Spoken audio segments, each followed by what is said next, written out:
Des entrepreneurs forestiers depuis maintenant 2 ans. Il vient notamment d'être réélu pour un deuxième mandat la semaine dernière dans le cadre de l'Assemblée générale annuelle de son organisme. Celui-ci est également directeur des opérations et propriétaire de l'entreprise forestière RBE LaSalle, une entreprise familiale active depuis plus de 30 ans dans l'Anaudière, dans les Laurentides et en Mauricie. Pour l'accompagner sur la scène, j'invite M. Louis Quintal, qui est le président et cofondateur d'Experts Forêt et de la bûche Carré en Mauricie. D'autres personnes vont se joindre à lui également, entre autres Joyce Dionne, propriétaire de BRM Dionne, et Maxence Otis, propriétaire de Forestier Maxence Otis, tous deux de Saguenay. Et finalement, Martin Bouchard, le directeur général de l'association, va agir comme animateur. Sans plus tarder, j'invite M. Benoît LaSalle et ses invités.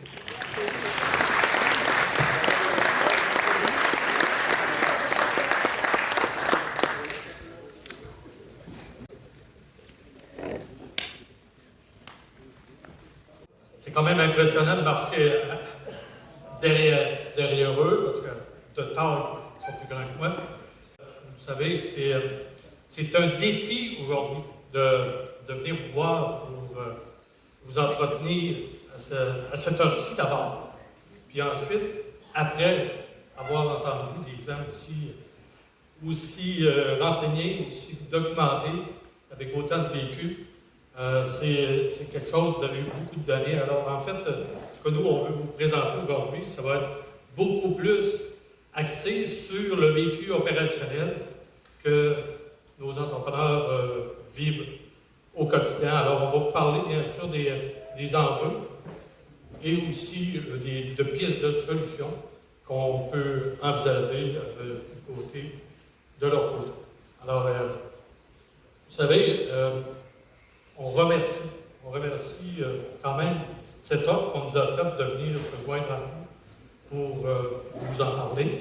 Et par le fait même, ce que j'aimerais savoir, c'est si on a beaucoup d'entrepreneurs forestiers dans la salle. Alors peut-être lever votre main pour voir un petit peu la concentration de gens là, qui sont opérationnels en forêt. Donc, évidemment, vous allez probablement vous reconnaître à l'intérieur de ce qui va être dit. Et pour ceux qui ne sont pas entrepreneurs forestiers, bien évidemment, ça va être un bon temps pour vous faire voir une autre facette de l'exploitation. Alors, sans tarder, je vais vous présenter un petit peu notre plan de rencontre pour cette partie. Alors, il y aura un court exposé sur l'entrepreneur forestier au Québec, que je vous ferai tout de suite après. Monsieur le Président, Benoît LaSalle va venir vous parler de la crise, qui on est, c'est quoi nos motivations. Et bien sûr, il y aura des échanges avec les panélistes. On vous présenterai un petit peu la manière de procéder tantôt. Et évidemment, c'est important pour les gens qui sont sur la scène, vous entendre, surtout avec vos questions, de façon à ce qu'on puisse peut-être apporter une lumière, un éclairage additionnel. Alors, si l'on veut, il faut voir qu'aujourd'hui, être entrepreneur forestier, c'est pas que couper du bois. Être entrepreneur forestier, c'est beaucoup de choses à la fois. Et il ne faut pas perdre de vue que pour les entrepreneurs forestiers, on est dans une aventure. Alors, c'est gérer une entreprise quand même complexe, sur tous les fronts à la fois, que ce soit au niveau d'une gestion serrée des finances, qu'on pense à la direction de la main-d'œuvre, que ce soit le recrutement, la formation ou encore la rétention. Ils ont aussi au quotidien à gérer une flotte d'équipement qui est importante, qui est à maintenir, qui est à entretenir. Ils font de l'organisation de chantier et j'en passe. En fait, l'entrepreneur forestier va à plein d'activités. Quand il n'est pas lui-même à opérer ou à remplacer quelqu'un sur une machine, ou encore à couvrir des pièces pour continuer d'être opérationnel, il va, entre tout ça, aller voir son banquier aller discuter avec son donneur d'ouvrage. Bref, les entrepreneurs forestiers qu'on représente au niveau de la caisse, ce sont de petits entrepreneurs qui récoltent du bois, qui construisent des chemins, assurent le transport et réalisent des travaux d'aménagement. Ces PME qui agissent de la forêt à l'usine sont environ 500. On parlait il y a 30 ans du double entrepreneur. C'est en voie d'être rareté. Ces entreprises sont solidement ancrées dans leur communauté, on le sait. Ils font des revenus annuels moyens qui sont de l'ordre d'environ 2 millions de dollars par entreprise. Leur équipe est d'environ 6 à 7 employés en moyenne pour une masse salariale au global de plus de 300 millions de dollars. Fortement mécanisés avec des 3 à 5 machineries spécialisées par entreprise. On sait qu'aujourd'hui, quand il vient le temps de les remplacer, ces machines-là, on parle de 2 millions de dollars qu'il faut sortir.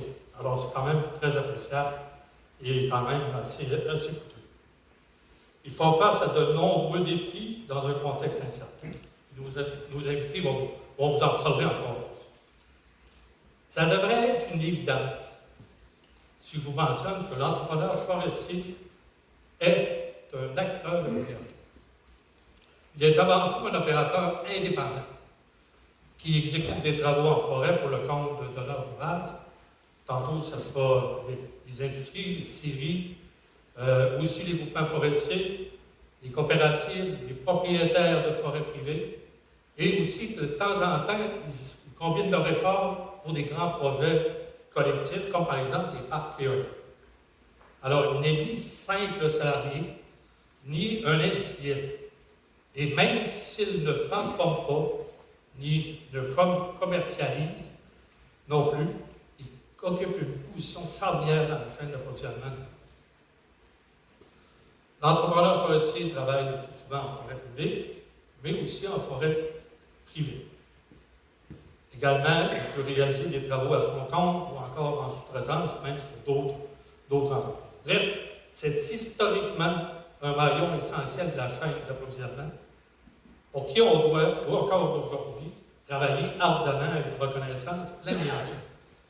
Alors, j'invite maintenant M. Benoît Lassalle, président de la CREF, à venir vous présenter un petit peu plus qu'est-ce que l'Association québécoise des entrepreneurs forestiers.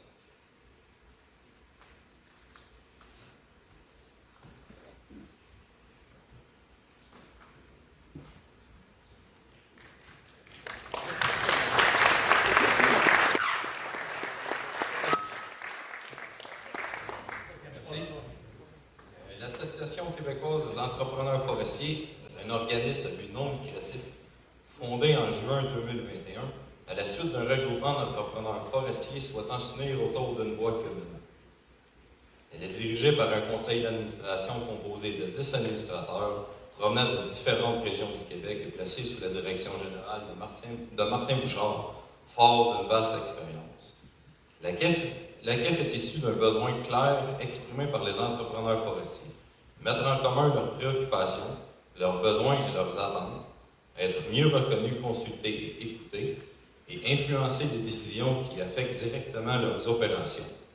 Cette mobilisation a donné naissance à une organisation structurée, ancrée dans la réalité opérationnelle du secteur et désireuse d'accueillir dans ses rangs le plus d'entrepreneurs possible. Aujourd'hui, la CREF regroupe plus d'une centaine d'entreprises spécialisées principalement en récolte forestière, en manutention, en voirie forestière et en aménagement forestier. Ces entreprises sont actives dans toutes les régions du Québec, ce qui confère à la CREF une représentativité unique et une compréhension fine des enjeux régionaux. La CREF a un rôle à jouer dans l'écosystème forestier. La CREF agit principalement comme porte-voix des entrepreneurs forestiers, comme interlocuteur nécessaire auprès des décideurs et des partenaires, comme acteur de mobilisation pour renforcer la cohésion du secteur et comme vecteur de valorisation du savoir-faire et de la contribution essentielle des entrepreneurs à la chaîne d'approvisionnement forestière. La mission de la CREF s'articule autour de ces 7 grands axes. Représenter les entrepreneurs forestiers auprès des instances gouvernementales, publiques et industrielles, associations professionnelles et autres intervenants, pour promouvoir le métier de la forêt, la formation pratique et la relève entrepreneuriale, pour apporter des solutions face à la pénurie de main-d'œuvre et d'entrepreneurs, à améliorer la rémunération et les conditions contractuelles selon des indicateurs de performance équitables, à favoriser la communication et le partage d'informations entre les entrepreneurs, participer à la recherche et au développement de technologies et méthodes appliquées aux opérations forestières et à encourager les échanges internationaux avec des entrepreneurs forestiers du Canada, des États-Unis, de la Finlande et de la Suède, et partout ailleurs. Tout cela dans le but de contribuer à la mise en place des conditions qui faciliteront la pérennité des entrepreneurs forestiers. La semaine dernière, la CAF tenait son activité d'AGA et Coloc avec plus de 130 participants. En plus de présenter nos bilans, nos projets et nos réalisations, la rencontre fut remplie d'échanges constructifs, riches et humains pendant toute la journée. Dans le contexte actuel, qui est très éprouvant et agité pour plusieurs raisons, il y a un mot, un leitmotiv qui est ressorti plus que jamais et va nous animer. C'est l'importance de se rassembler. Rassembler nos forces et avancer ensemble, si on veut que ça bouge un jour. Si l'on veut perdurer comme entrepreneur, passionnés que nous sommes de la forêt et s'épanouir dans notre beau secteur, il faut des changements et du soutien. Mais là, je vais m'arrêter un petit peu parce que je ne veux pas emprunter sur le temps du panel, donc on va poursuivre. Merci de votre attention.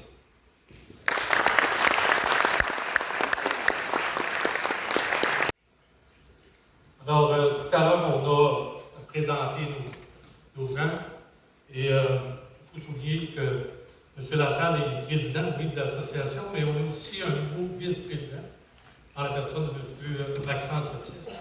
Et on a quand même aussi la chance d'avoir des gens impliqués au niveau du conseil d'administration de la CAF pour la faire cheminer et la faire avancer.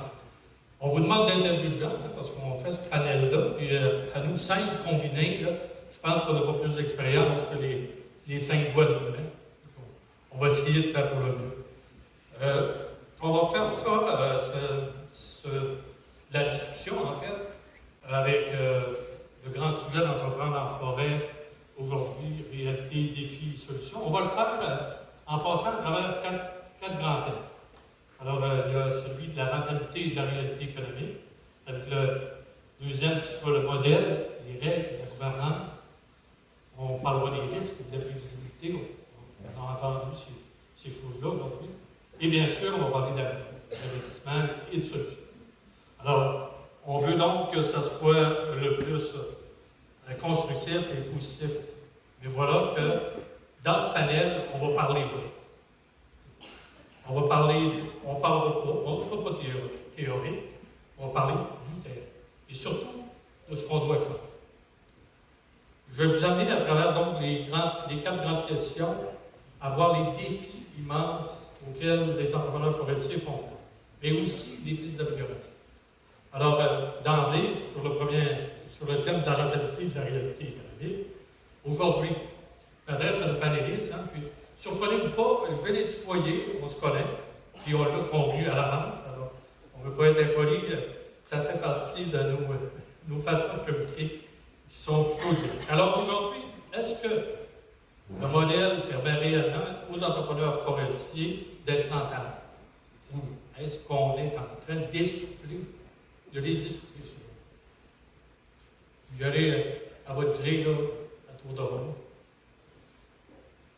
Moi, je pense que dans la situation qu'on vit présentement, un jeune entrepreneur qui veut se décoller à zéro, je souhaite toutes mes sympathies, parce que ça se peut. Ton micro.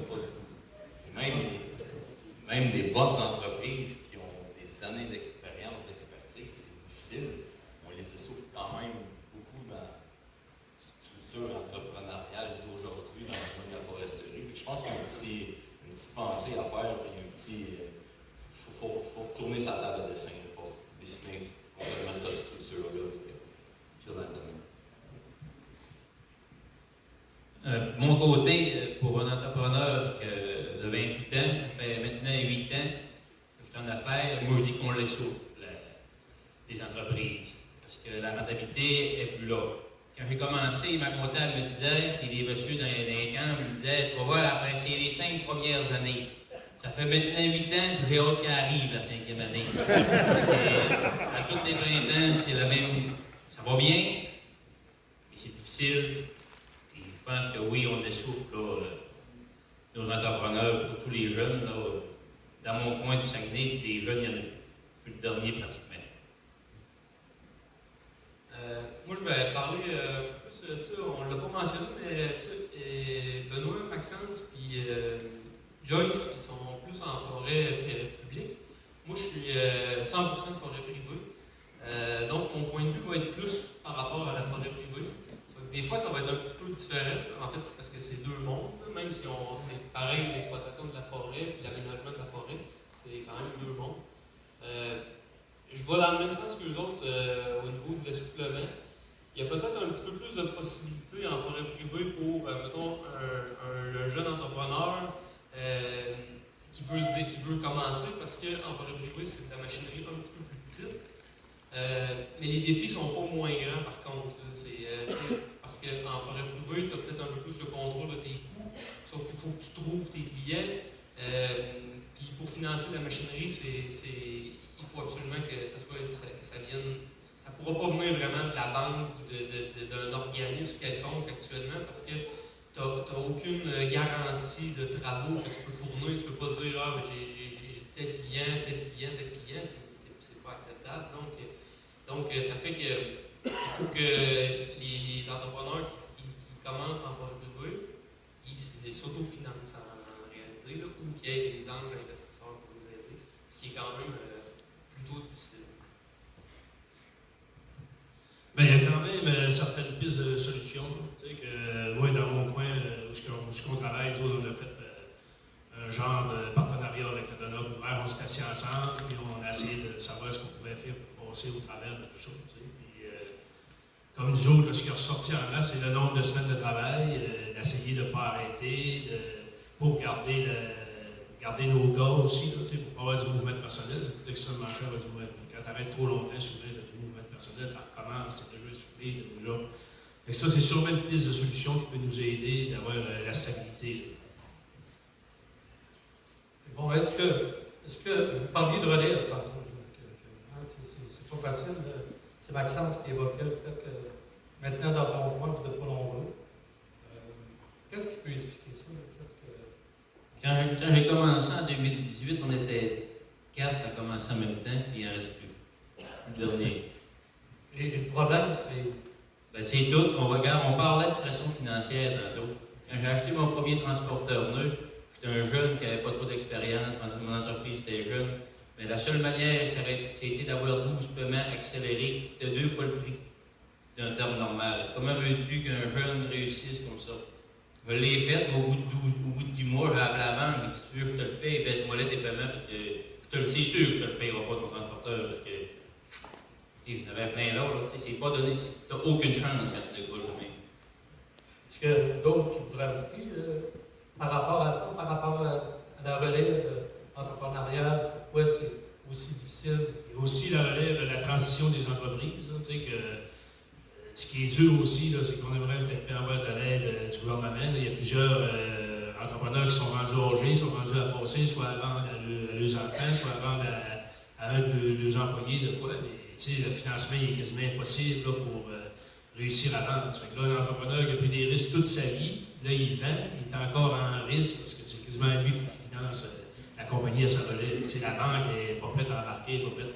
C'est sûr que si on veut que ça ne s'éteigne pas, les entrepreneurs forestiers, il va falloir avoir une piste de solution de programme du gouvernement ou une aide financière qui va se faire vraiment pour la relève. L'accès au financement semble être une difficulté quand on démarre. Et même quand on continue. Même quand on continue, c'est une difficulté. Une entreprise que ça fait plusieurs années, au fil du temps, acquérir certains leviers qu'une nouvelle entreprise n'a pas à sa possession pour se permettre d'aller chercher un bon financement, des taux avantageux, une institution financière. Donc, sans ça, il n'y a pas de chance de passer. Y a-t-il d'autres choses à ajouter parmi vous?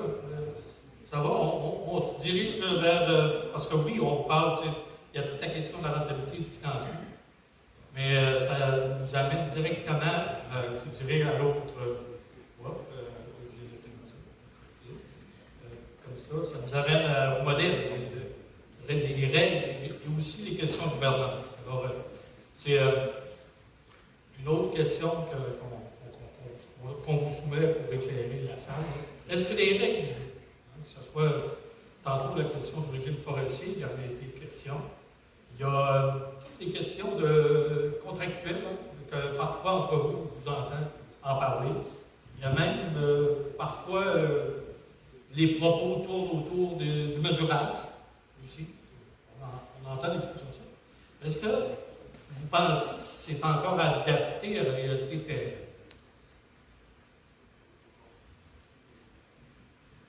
Moi, je pense que ça presse qu'on fasse un nouveau régime forestier. M. Garneau en a parlé. Je pense que c'est le sujet de l'heure. Un régime forestier plus adapté au jour d'aujourd'hui, en tenant compte de tout le monde qui est dans le secteur forestier.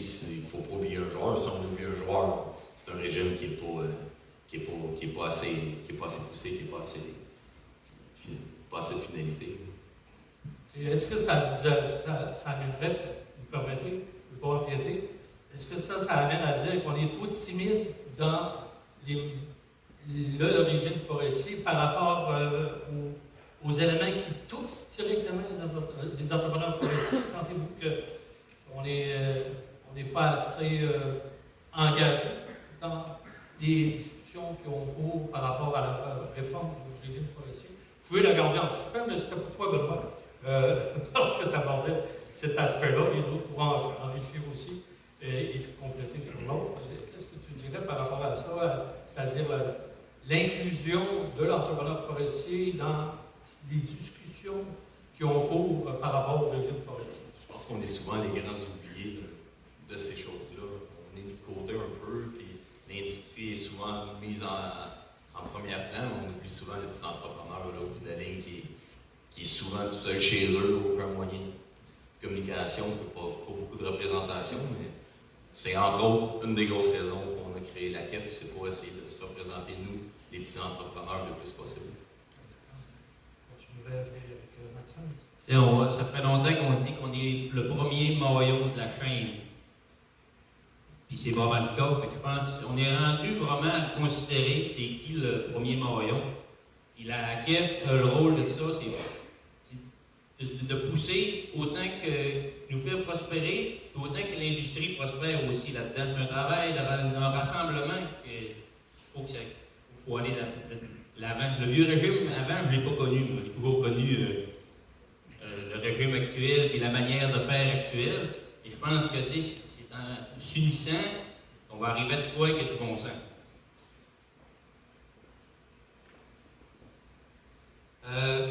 Côté forêt privée, là, pour la réalité terrain, ouais, c'est de plus en plus dur, mais ça vient d'un autre côté. Quand on est sur la forêt privée, là, ça vient surtout des municipalités, des nouvelles règles municipales, entre autres. Je vais vous donner un exemple, c'est super facile à comprendre. Il y a des syndicats des producteurs de bois qui fournissent des ingénieurs, les groupements forestiers qui ils ont des ingénieurs, ils ont des techniciens, les autres font des plans d'aménagement pour les terrains quand quelqu'un a un terrain. Fait que ce plan d'aménagement-là, il y a des prescriptions, puis là, le technicien vient sur le terrain, il nous dit c'est quoi qu'il faut faire, il fait le martelage et tout, donc là, nous, on peut faire ça. Là, pour avoir le droit de couper du bois sur les terrains privés, il faut aller à la municipalité pour avoir un permis. Là, tu vas à la municipalité, là, tu dis, j'aimerais savoir un permis. Là, la municipalité, elle dit, attends un peu, là, elle dit, on va présenter ce que vous voulez faire, votre plan d'aménagement signé par un ingénieur forestier, à notre urbaniste. OK. Ouais, l'urbaniste, j'ai un plan d'aménagement signé par un ingénieur forestier, là, c'est votre urbaniste qui passe sur mon plan pour me permettre de couper du bois. Ah, ben là, monsieur, c'est parce que là, il faut qu'il regarde ça, il faut qu'il analyse ça, si c'est problématique pour les. Là, ils ont plein de règles. Fait que là, moi, je dis, bon, c'est le même que ça fonctionne. Puis, je vois une conférence, puis là, je parle à mon ingénieur forestier, puis il dit, c'est nous autres qui les forment, on leur donne une formation pour là. Les ingénieurs forestiers qui font les plans d'aménagement, ils nous les signent. Après, il faut aller à la municipalité. C'est l'urbaniste qui a été formé par l'ingénieur forestier qui va nous dire que peut-être qu'on peut, peut-être qu'on ne peut pas. Puis, à travers tout ça, dans le fond, il y a beaucoup de règles au niveau des municipalités qui sont de moins en moins flexibles à la coupe forestière, ce qui fait que ça diminue nos superficies, en plus de complexifier les types de coupes et les autorisations pour avoir les coupes. Un autre point qui se rajoute, c'est que, vous l'aurez sûrement remarqué, les terrains valent de plus en plus cher, et c'est le fond de terrain qui vaut de plus en plus cher. Donc, on fait aussi face à un problème que les gens sont de moins en moins enclins à faire couper leur bois parce qu'ils ont payé leur terre tellement cher par rapport à ce que ça leur donne comme redevance pour faire couper leur bois. Donc, on a un petit problème à ce niveau-là aussi, qu'il y a moins de gens qui sont... les gens aussi, ils sont mal informés sur le fait que... Parce que s'ils étaient bien informés, ils accepteraient quand même de faire des coupes de jardinage, des coupes d'aménagement, parce qu'ils sauraient que ça augmente la valeur de leur boisé. Mais aujourd'hui, c'est ça, avec la valeur qu'ils payent leur terrain, puis la valeur qui est de bois, puis ce manque d'informations-là, ça fait qu'on a aussi cette difficulté-là pour C'est-à-dire, oui, que les paliers gouvernementaux, que ce soit au niveau municipal, que ce soit au niveau provincial, même fédéral, quand il y a certaines normes, une balise, pour un entrepreneur forestier, c'est assez difficile de se retrouver là-dedans. Ben oui, puis c'est Parce sûr que tu parlais de complexité. Oui, c'est ça, c'est l'augmentation de ces règles aussi, parce que tu sais, même les techniciens terrain, tu sais, à un moment donné, bon, ben là, maintenant, on a, tu sais, c'est pour respecter telle distance, mais tu sais, il y a des choses qui sont mises en place que c'est valable, mais il y a de plus en plus de règles au niveau de la municipalité qu'on ne voyait pas avant, puis tu sais, qui nous permettent, mettons, je sais pas moi, tu as une pente qui est en triangle, en peuplier faux-triangle, gros peuplier faux-triangle, puis tu sais, forestièrement parlant, on le sait que ces gros arbres-là tirent le terrain par en bas. Là, les municipalités vont dire non, vous n'avez pas le droit de couper là-dedans, parce que vous allez peut-être créer de l'érosion, mais c'est le contraire. Tu sais. Puis les ingénieurs forestiers le savent, mais les municipalités, ils appliquent. Tu sais, c'est une augmentation des règles qui sont appliquées comme pour sans regard, tu sais, dans le fond, par l'eau, ce que les techniciens forestiers et les ingénieurs font, parce que les autres, ils marchent tous les lots un après l'autre. Eux autres, ils ont une règle qui s'applique pour la municipalité ou la MRC au complet. Est-ce qu'il y a quelqu'un qui peut rajouter?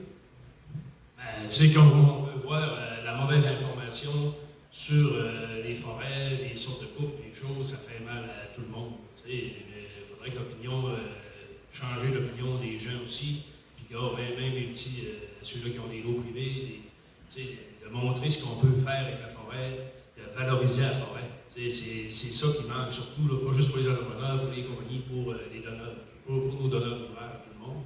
C'est la valorisation qui va changer de quoi. C'est la seule façon, je pense que c'est un bon point pour pouvoir le faire un peu partout pour s'en sortir. Une meilleure compréhension de l'utilité de la fibre de bois dans les besoins qu'on rencontre au niveau de la population. En fait, marketer mieux le bois, c'est ça? Exactement. C'est bon. Est-ce que, par rapport au ministère des Ressources naturelles et de la forêt, comment vous les voyez, eux, là, dans le portrait, vous autres? Est-ce que vous trouvez qu'ils sont loin de vous autres? Trouvez-vous...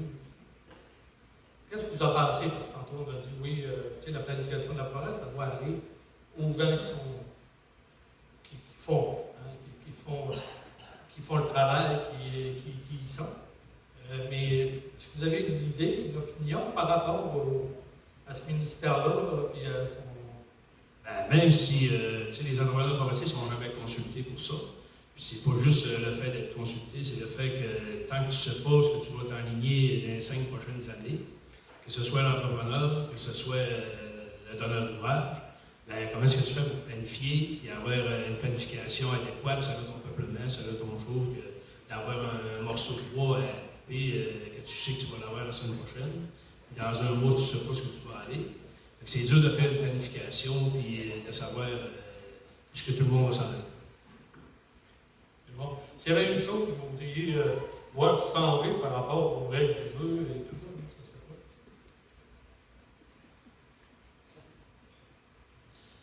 Il faudrait ramener ce qui se passe sur le terrain au monde qui sont sur le terrain.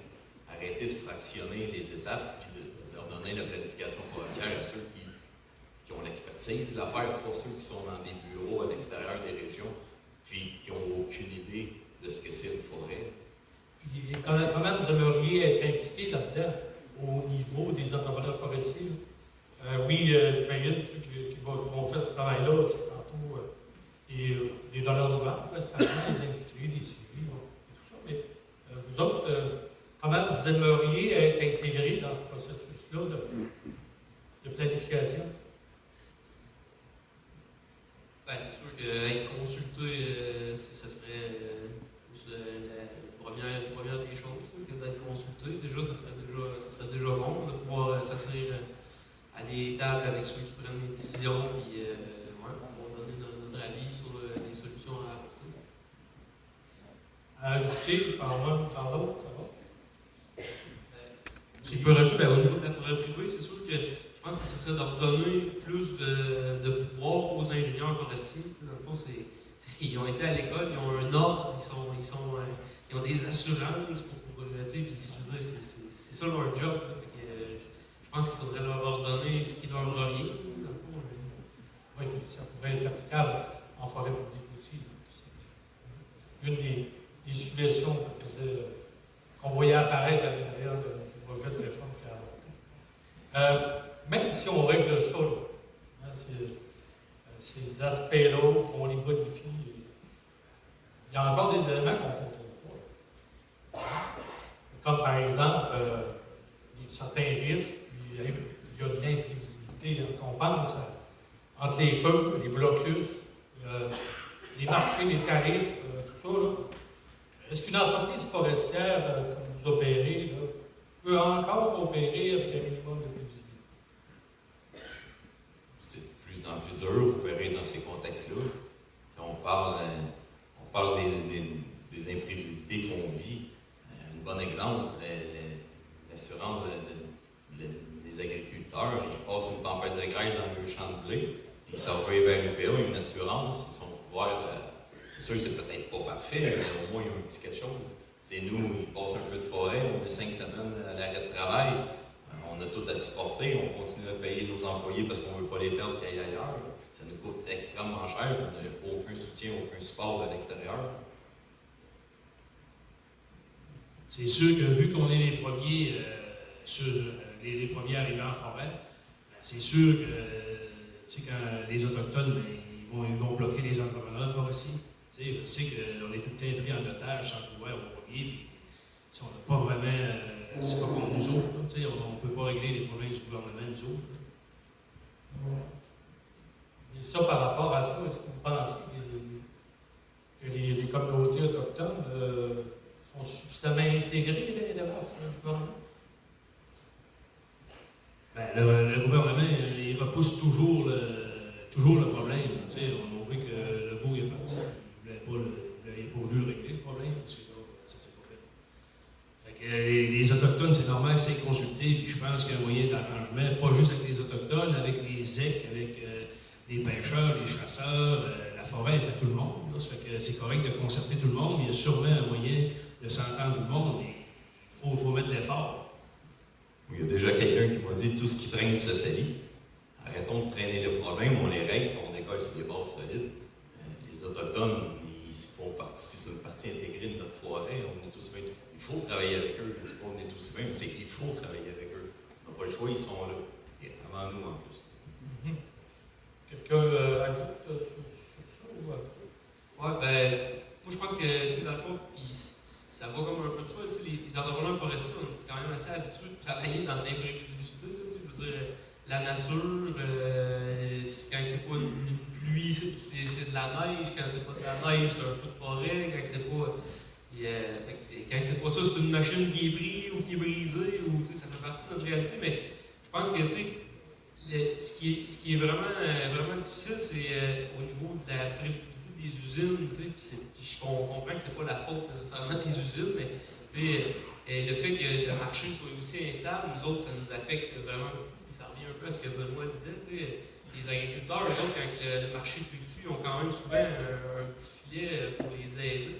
Mais nous autres, il n'existe rien, tu sais, puis je pense qu'il y a des entrepreneurs, mettons, tu sais, comme Domtar cet hiver, l'usine de Domtar en Estrie. Ben, ils ont vraiment arrêté, ils ont pratiquement arrêté de prendre 100% du bois pendant, je ne sais pas comment de mois, je pense qu'ils ont recommencé progressivement, mais c'est difficile là, quand, mettons, ça fait 3 mois que ton bois, tu stationnes, tu travailles, tu payes tes affaires, et ton bois, lui, il est stationné, tu n'es pas payé. Je pense que c'est un des gros facteurs là, de l'imprévisibilité et de la difficulté en forêt pour les entrepreneurs. Excuse, oui, j'ai entendu, ton bois, il est empilé, puis tu n'es pas payé. Ben non, parce que, en tout cas, en forêt privée, là, c'est. Peux-tu l'expliquer? Ben, c'est Ouais, on est payé une fois que le bois est rentré à l'usine. Okay. Donc, si l'usine apprend plus de bois, ben, on ne peut pas arrêter vraiment de bûcher. On souhaite que l'usine finisse par prendre du bois, puis on continue à bûcher, puis à mettre notre bois en bord de chemin jusqu'à temps qu'il soit livré. Donc, il n'y a aucune compensation le temps que l'usine prend pas le bois, on est payé pour que le bois est livré. Quand ça va bien, c'est mieux, parce que, dans le fond, si on envoie notre bois vite, ben, on est payé quand même assez vite. Mais si l'usine décide de ne plus prendre le bois, ben là, on est. Et puis voir que Joyce, tu voulais intervenir là-dessus? Non, ça va? Donc, il se trouve à ce moment-là que vous avez fait le travail et que vous n'avez pas de revenus conséquents. C'est ça? Vous avez effleuré la question des aides en agriculture. Est-ce que vous trouvez que dans votre domaine, dans votre secteur, ils sont suffisantes? Est-ce que vous avez vu descendre des choses ou du support gouvernemental par rapport à vos difficultés actuelles? Et peut-être les décrire vos difficultés actuelles. Ça fait vraiment longtemps que j'ai pas vu d'aide récente chez les entrepreneurs forestiers. Là, dernièrement, les agriculteurs ont un aide pour la taxe de crédit pour le carburant qui est descendu, je ne sais pas à quelle hauteur exactement, mais ça serait valable dans notre domaine de nous d'avoir le même privilège qu'eux. À ajouter là-dessus, Maxence? L'aide, il y en a. On a juste allé sur Internet, on l'a vu tout ce qui est des crédits, toutes sortes d'affaires. Mais on a beaucoup de. Contrairement à l'agriculture, on a un donneur d'ouvrage aux autres qu'eux aussi, il faut qu'ils bénéficient de ça aussi. Ça revient un peu à mon idée que c'est ensemble, des côtés, qu'on va réussir à peut-être avoir une part un peu là, des aides gouvernementales, des peu d'aides qu'il y a. Est-ce que le système il protège assez l'entrepreneur forestier, selon vous? Selon moi, non. Oui, Joyce, Benoît, peut-être vous avez des réalités un peu différentes, mais selon vous, qu'est-ce que vous en pensez de ça? Est-ce qu'on a les outils nécessaires pour justement faire en sorte qu'on affronte la situation quand il y a des arrêts qui sont incontrôlables? Pensez-vous qu'on a en place ce qu'il faut? Si tu prends une entreprise là, qui est bien établie, là, selon moi, ça va continuer comme c'est. Mais maintenant, les entreprises bien établies, là, ben, les gars, ils vieillissent, puis ils ne seront plus là. Il y a 2 garçons, eux autres, ils vont reprendre la relève à leur pays. Les autres, ils vont commencer au pied de l'échelle comme Joyce a commencé. C'est là que je pense qu'il va y avoir une rupture, une année. Que même les entreprises bien établies vont commencer à prendre leur retraite. On le voit, là, de moins en moins, puis ça a beaucoup de fermeture. C'est là qu'il va y avoir une coupure, selon, à mon avis. Quand on a vécu l'épisode des feux de forêt, comment vous avez passé à travers tout ça? C'était quoi les défis qui se sont pointés pour vous? Ben, les défis, on fait comme d'habitude. On s'est arrangé avec la situation. Puis on a fait du mieux qu'on pouvait pour. Après ça, il y a eu toutes sortes d'affaires qu'on faisait croire qu'on allait avoir un retour, une subvention. Tu sais, ça se parlait un peu dans les journaux. On ne laissera pas aller les entrepreneurs. Finalement, comme on voit ça, il y en a qui sont morts, il y en a qui ont resté. Puis on n'a pas vu l'aide encore pour ça. Puis, quand il y a des pertes, c'est qui les absorbe? Ben, les pertes, c'est pas compliqué, c'est ton entreprise. Ça fait que tu peux pas passer ça au voisin. Ça fait que c'est soit que tu as été chanceux puis, dans le passé, puis que tu n'as pas dépensé l'argent, et t'es encore là. Fait que faut que tu sais vraiment économe. Ça veut dire qu'il faut que dans le fonds de roulement, ou dans votre flux de trésorerie, ou en tout cas dans vos liquidités, appelons ça comme on le veut, là, il faut quand même, pour passer à travers, il faut être déjà relativement solide. Oui, non? Ah oui, c'est sûr quand même que je te dirais le contraire. Si t'as pas un gros marché, puis t'es tout seul, puis il faut que tu fasses attention. C'est ça que faut que tu sois vraiment prudent, il faut que tu t'en relèves les bras toujours. C'est toujours un défi à relever, peu importe la situation. Est-ce que vous croyez qu'il y aurait moyen au Québec d'avoir des mécanismes permanents? Tu arrives des situations comme ça qui découlent des changements climatiques ou que ce soit les feux, la tordeuse. En fait, ce qui n'est pas contrôlable, ce qu'on pourrait avoir, vous l'avez effleuré là, un petit peu avec le monde, vous avez fait un parallèle un peu avec l'agriculture. Est-ce que vous pensez qu'il faudrait travailler ce volet-là?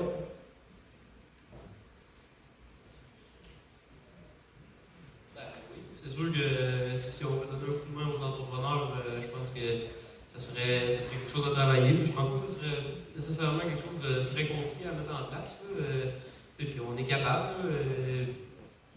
Il y a pour plusieurs corps de métier, pour plusieurs situations qui arrivent au fil du temps, il y a des filets qui sont mis en place. Je ne vois pas pourquoi on ne pourrait pas en mettre un pour les entrepreneurs, pour l'industrie forestière. Le filet le plus important qu'on aurait peut-être à mettre en place en priorité, ça pourrait être quoi? Ben, déjà, pour assurer la pérennité, je veux dire, on a tous des paiements énormes, il faut le dire. Les machines, ça coûte une fortune. Fait que, c'est déjà que quand il y a des arrêts, s'il y avait quelque chose de mis en place sans nécessairement les payer à notre place, mais pour les décaler dans le temps, ou peu importe, permettre de payer les intérêts. Je dis un peu n'importe quoi, c'est une source de solution, mais ça pourrait être de payer les intérêts des prêts, puis avoir de quoi qui est mis en place pour arrêter ces prêts-là le temps que la production commence. Ça permettrait aux entrepreneurs de souffler un peu. Puis peut-être aussi pour la rétention de la main-d'œuvre, parce que je ne veux pas quand ça arrête et qu'on met nos employés sur le chômage, il y en a qui ça fait leur affaire, il y en a qui vont voir ailleurs, puis dans d'autres domaines, des fois même. Fait que ceux-là, ils ne reviennent pas. Il y aurait-tu moyen aussi peut-être de mettre en place quelque chose pour justement qu'on puisse retenir nos employés? Ouais, quelque chose qui ressemblerait à l'époque du COVID, peut-être? C'est sûr que ça se fait. Tu demanderais ça aujourd'hui, c'est compliqué. Puis au COVID, là, ça se faisait tout dans une journée, puis toutes tes tentes t'arrêtaient, puis tu avais des congés de paiement, tu avais des moratoires sur ta maison, tu avais tout. Tu sais, là. Mais aujourd'hui, je demanderais ça à la banque, ça prendrait un mois. Et est-ce que c'est réaliste d'attendre ça des gouvernements? Une aide de ce genre-là? Oui, Benoît, peut-être, si vous complétez. Ça prend une certaine flexibilité avec nos banquiers, aller chercher des moratoires, aller chercher des conditions gagnant-gagnant dans nos financements qui sont vraiment une grosse part de dépenses de nos entreprises. Toi, Benoît, tu as perdu combien de semaines de travail au niveau de ton entreprise au cours de la dernière année? Mais cette année, j'ai fait 20 semaines de travail sur une capacité de pas loin de 40 semaines. J'ai fait une demi-année en année. Bon. Non, c'est pas bon. Non, mais en fait, ça fait surtout voir comment tu as dû. T'es chanceux, il te reste encore des cheveux. Moi, je les avais tout perdus dans la revue. Mais ça a dû être tout comme tout de force. Ça nous pousse à trouver des solutions, à s'adapter, à être résilient. On n'a pas le choix. On a une industrie fluctuant comme ça. Si on veut passer au travers, il faut juste trouver des petits trucs. On peut se demander si le système est conçu présentement pour maintenir les entrepreneurs ou pour les user à la corde, je ne sais pas, vous allez vous écouter. On comprend les enjeux, c'est certain, mais si on reste là, on peut se demander s'il y a d'entrepreneurs, même pas dans 5 ans, pour approvisionner les usines, les industries, et même les quincailleries, on va parler de leur même. Quand on veut bâtir, ça peut être du bois de construction, puis on peut l'acheter où? En tout cas, ça, on arrive à la question. On arrive à la question, qui, pas la question qui tue, mais qui nous fait voir l'avenir un peu plus, là, avec peut-être des possibilités de solutions. Hein. Avec des investissements majeurs comme vous faites, comme vous disiez, là, des enjeux de main-d'œuvre, et beaucoup d'incertitudes. Vraiment, est-ce que vous pensez qu'actuellement, on a les conditions pour se projeter dans l'avenir? Puis surtout, qu'est-ce qu'on doit changer concrètement? Mais moi, je suis un éternel optimiste. Je crois à l'avenir en foresterie. C'est sûr que ça va prendre un nouveau régime qui va inclure tous les moyens de la chaîne d'approvisionnement. Ça va falloir travailler sur notre image, arrêter de passer pour les grands méchants qui détruisent les forêts. Mais je pense pas que c'est véridique. M. Garneau, je le cite, j'ai bien aimé cette petite conférence tantôt. Là. Mais les citadins de Montréal, je pense qu'ils sont désinformés. Puis c'est à nous. Il n'y a pas personne d'autre qui peut prendre le blanc. C'est vraiment à nous de les informer comme il faut, puis de redonner une certaine beauté à notre image d'entrepreneur forestier. Ben, moi, pour l'avenir, dans mon cas, si on veut avoir encore du monde travailler pour nous autres, moi, je pense que le centre de formation, on est dû pour un 2.0, si tu veux, de la formation. Que les entrepreneurs seraient contactés pour participer aussi là, au nouveau programme qu'on aimerait mettre. Là, ça fait longtemps qu'on en parle, tout le monde ensemble à la CAIF.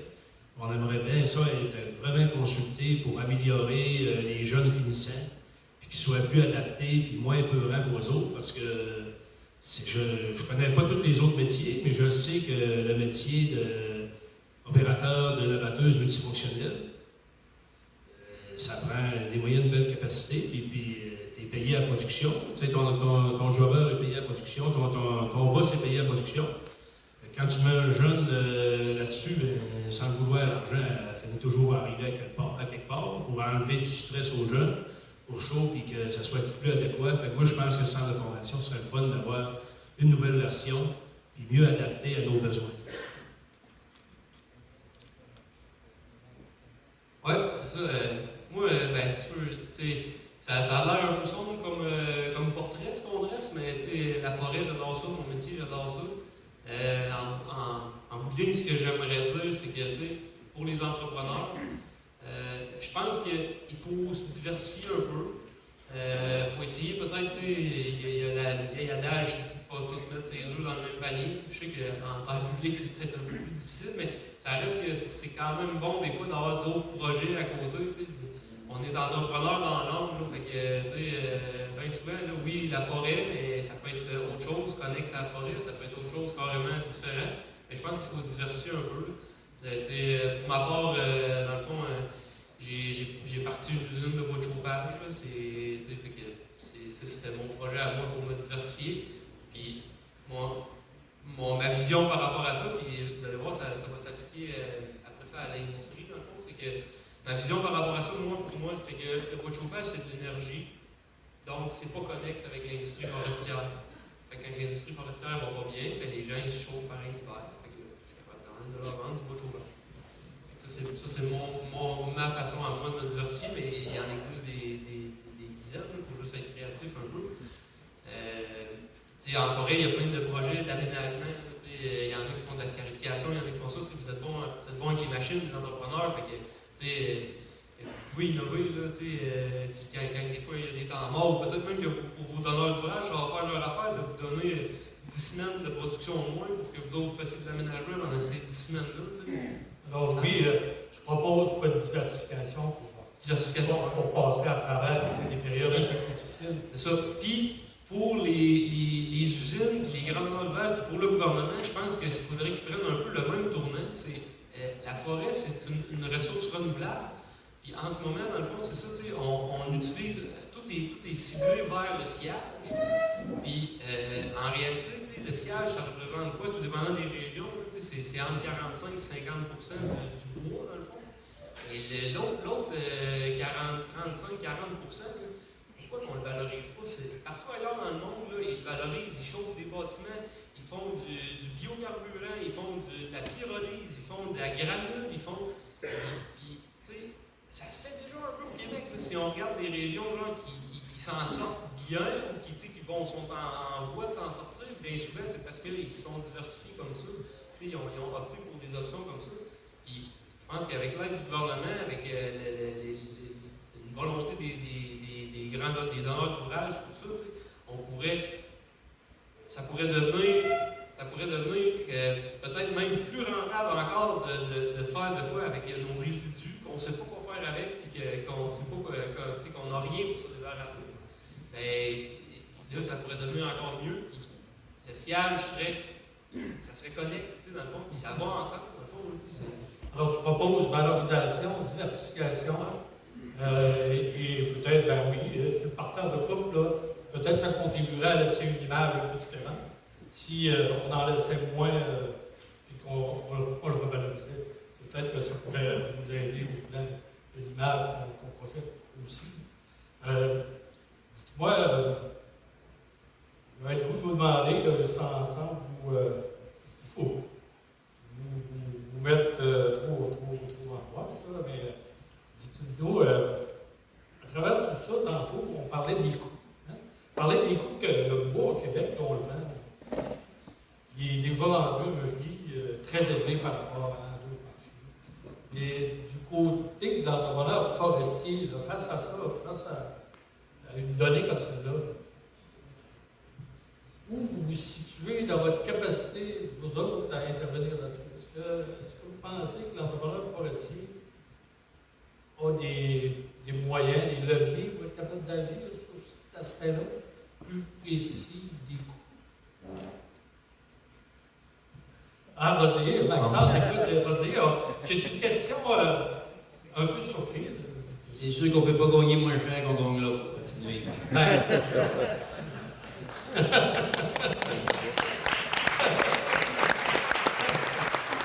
C'est un gros problème de l'entrepreneur forestier, c'est que la machinerie elle coûte ce qu'elle coûte, ça c'est un fait.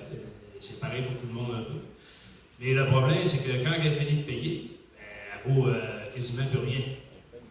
Tu sais, quand tu as un bureau, quand tu as un garage, une maison, quand elle finit de payer, bien souvent, elle a doublé sa valeur. C'est ça qui est dur d'avoir. Tu es toujours à recommencer. Excuse, une abattoir aujourd'hui, qu'on veut remplacer, ça se vend combien? Puis elle va durer. Ça va être quoi, sa durée de vie? Ben, ça se vend à peu près $1 million. Puis la durée de vie, à peu près 5 à 6 ans. Là, 6 ans. Faut que tu renouves, moi, je fais à peu près, je renouvelle 6 ans. À peu près. C'est pas en annuité, il y a même des gens, des équipementiers ici, mais en annuité, ça représente quand même par année des chiffres assez impressionnants. Ah, c'est des gros chiffres, mais il s'agit de gagner assez pour payer ça des fonctionnements si ça va y arriver. Okay. Donc, équilibrer revenus, dépenses, pour vous autres aussi, c'est un défi. Aujourd'hui, tu sais, avant de commencer à récolter du bois, il faut que tu saches comment est-ce que ça va te coûter par semaine, combien de litres au mètre ça va te donner pour le carburant. Tu sais, il faut que tu commences par savoir compter avant de savoir couper un arbre. Puis, tu sais, il y a certains qui disent qu'on peut améliorer la performance. Puis, si on est plus productif, ben, ça va aider par rapport au coût, non? Mais je pense que ça fait plusieurs années que c'est ce qu'ils disent, puis je pense qu'au jour d'aujourd'hui, notre production est vraiment performant comme entrepreneur. Et ceux qui ne sont pas performants, ils ne sont pas rendus au jour d'aujourd'hui. Puis l'histoire d'aller gagner notre augmentation par plus de production, je pense qu'il faut changer de discours. Lui, il est usé. Puis oui. En tant qu'entrepreneur, tout ce qu'on peut contrôler, c'est nos coûts de production à nous. Les coûts de vente aux États-Unis ou tout ça, c'est pas notre contrôle à nous. On n'est pas capable de rien faire. L'important, c'est de contrôler les coûts à toi de production pour livrer ton bois puis t'en sortir le plus possible avec ce que tu es capable de faire. Votre niveau de productivité, vous l'établiriez à combien? Êtes-vous à 100%? Mais comme là. vous êtes au max là, de ce que vous pouvez faire? Comme nous, j'ai tout le temps les productions sont suivies avec la coopérative. Puis l'an passé, j'avais 98% d'efficacité dans mon année. Ça laisse pas beaucoup de place. Il faut que je graisse, il faut que je change de chiffre, il faut que je teinte. Maintenant, et comment qu'on est rendu. Pour enchérir ce qu'on disait, augmenter puis mettre des machines productives, ça a été la solution. Puis là, je pense qu'on est tout atteint. On a toutes des machines très productives, ou des produits de qualité. Aujourd'hui, je pense qu'on est atteint le maximum de la productivité, on l'a atteint. Là, on ne peut pas être plus technologique que ça là, présentement. Ils ne sont plus là, ceux qui n'ont pas voulu suivre le bateau. Est-ce que la semaine dernière, on parlait, on avait un panel, puis on avait des invités, puis l'une des choses qui a été abordée, c'est la création de valeur.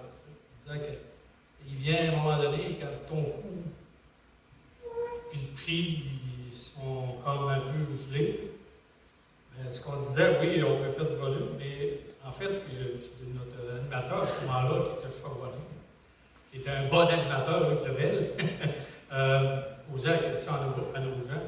Et puis, ce qui en ressortait, c'était l'importance de créer de la valeur. Si on veut que tantôt, autant l'industrie s'en sorte que l'entrepreneur forestier. Je ne sais pas, vous autres, qu'est-ce que vous en pensez? Parce que plusieurs n'étaient pas là, il y en a qui étaient avec nous autres la semaine passée. Ils ont entendu les hybrides de réponse. Qu'est-ce que vous diriez par rapport à ça? C'est sûr que c'est ça la solution, parce que on comprend aussi là, que les scieries sont à côté de leur bord aussi. Là, la marge de manœuvre n'est pas grosse non plus de leur côté. Fait que, en même temps, c'est pas de leur filer la facture à eux autres. Puis en terrain privé, des fois tu peux augmenter, tu peux redonner moins au propriétaire, mais c'est un coup à deux tranchants. Si tu redonnes moins au propriétaire, le propriétaire à un moment donné, il va dire ben non, je le fais beaucoup plus mon coup. Fait que ça a ses limites aussi. Fait que d'où c'est ça que ce que je parlais tantôt, il faut juste trouver une manière de valoriser le bois et d'en faire une ressource qui va donner plus de sous. Je pense qu'au niveau de la construction, on a aussi pas mal on a fait le tour pas mal au niveau du bois de construction. C'est ça, il faut trouver quelque chose de nouveau. Ça existe. Merci, oui. Peut-être en terminant, vous avez un complément? Ce que je voulais dire, oui, c'est que quand tout le monde travaille dans le même sens, regardez ce que tous les villages dans le temps, les églises qui se sont bâties, avec du monde qui était pauvre, mais tout le monde croyait à la même chose. Si tout le monde croit au bois, l'utilise, la valorise, l'en fait la demande, c'est sûr que ça va être positif pour tout le monde. Le gouvernement n'aura pas le choix d'embarquer dans ça, parce que le monde, c'est ça qu'ils vont vouloir. Le but, c'est de mettre ça indispensable à toute notre société. Un appel au partenariat et à la solidarité. Un dernier tour de rapide là, à chacun, parce que je pense que c'est là peut-être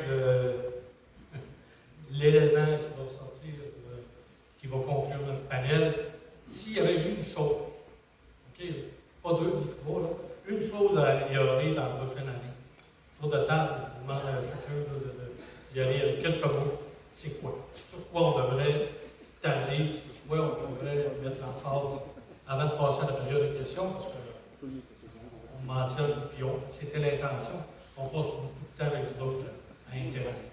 Ce serait l'union fait la force. Il faut s'unir, il faut se rassembler pour pousser dans la même direction chacun. Pas chacun sur notre bord, mais tout le monde ensemble pour la même chose. Tu as dit ce que je voulais dire. Moi, je suis d'accord avec l'harmonie de tout le monde. Je pense que si on réussit à tout regrouper notre monde et aller tout dans le même sens, ben, ça va régler une partie des problèmes. Alors, merci à vous. Mais non, ça semblait tellement clair que finalement, il n'y a pas de questions. Il n'y a pas de questions. Il n'y a pas de période de questions? Non, alors merci infiniment de votre participation, Merci. messieurs. Avant de conclure, vous pouvez libérer. Avant de conclure, on m'a demandé, au terme de tout ce que j'ai entendu, de vous ramasser tout ça et de tirer une espèce de conclusion. Alors, je vais le faire. Je ne sais pas si vous avez déjà entendu ça, mais dans la vie, quand on ne s'organise pas, on se fait organiser. Raphaël Jacob nous a parlé aujourd'hui de pertinence. Il nous a parlé de calme, d'ajustement, et il nous a donné une bonne nouvelle. Il nous a dit que Donald Trump ne sera pas réélu au printemps. Au printemps, là, il ne reviendra pas président des États-Unis en 2028. Donc, il nous a parlé de politique. Alexandre Larouche, lui, il nous a donné plein de chiffres, mais il nous a aussi parlé de politique parce qu'il a dit que ça va aller mieux si effectivement le gouvernement canadien lance véritablement son plan de construire davantage de maisons. Richard Garneau nous a dit qu'il était démodé, lui. Il a 78 ans, puis qu'il était maintenant démodé. Mais Richard Desjardins a 78 ans aussi. Alors, si Richard Garneau est démodé, j'imagine que Richard Desjardins doit l'être aussi, tu sais. Et là, M. Garneau a parlé de politique aussi parce qu'il a interpellé directement les élus. Dans le fond, ce qu'il a dit, c'est que vous, les élus, vous avez une responsabilité, vous avez été élus pour représenter les citoyens, alors vous êtes la voix des citoyens, donc vous avez un devoir d'agir. Et finalement, M. Lassalle et son groupe nous ont aussi parlé de politique qui ne les aide pas suffisamment. Alors, il y a un mot qui ressort, c'est la politique. Quand on ne s'organise pas, on se fait organiser. Comment se fait-il que personne de l'industrie forestière qui se présente lorsque des élections? Comment se fait-il que personne qui prend la défense de l'industrie forestière, sauf des politiciens comme Yannick Baillargeon, qui a fait sa carrière dans l'informatique, mais qui là, il essaye de parler de la forêt, puis il se promène tout seul? Comment ça se fait que j'entends jamais parler des gens de l'industrie forestière? J'ai fait de la radio durant de nombreuses années. À l'époque de Résolu, oui, ça parlait. Mais avez-vous remarqué, depuis que Domtar est arrivé dans le portrait, on n'entend pas parler Domtar. Domtar joue la game des fonctionnaires. Mais pour votre information, Domtar, papier excellence, très difficile d'obtenir des chiffres sur leur rendement aujourd'hui parce que c'est une entreprise privée. Mais selon les quelques communiqués qu'ils ont publiés, là, les spécialistes évaluent qu'en 2025, Domtar a fait des pertes, si on veut être optimiste, là, entre 425 millions et 600 millions de dollars au cours de l'année 2025. Et là, je vous parle de pertes nettes. Alors bref, quand on ne s'organise pas, on se fait organiser. Et ce que j'en retiens de ce que j'ai entendu aujourd'hui, c'est qu'il est minuit moins quart. Si les politiciens n'adoptent pas les mesures pour favoriser l'industrie forestière, ben vous savez quoi faire. Organisez-vous, puis allez la faire, la politique, puis prenez les meilleurs d'entre vous, lâchez machine, puis allez dire aux politiciens comment faire les choses. C'est ce qu'on devrait faire.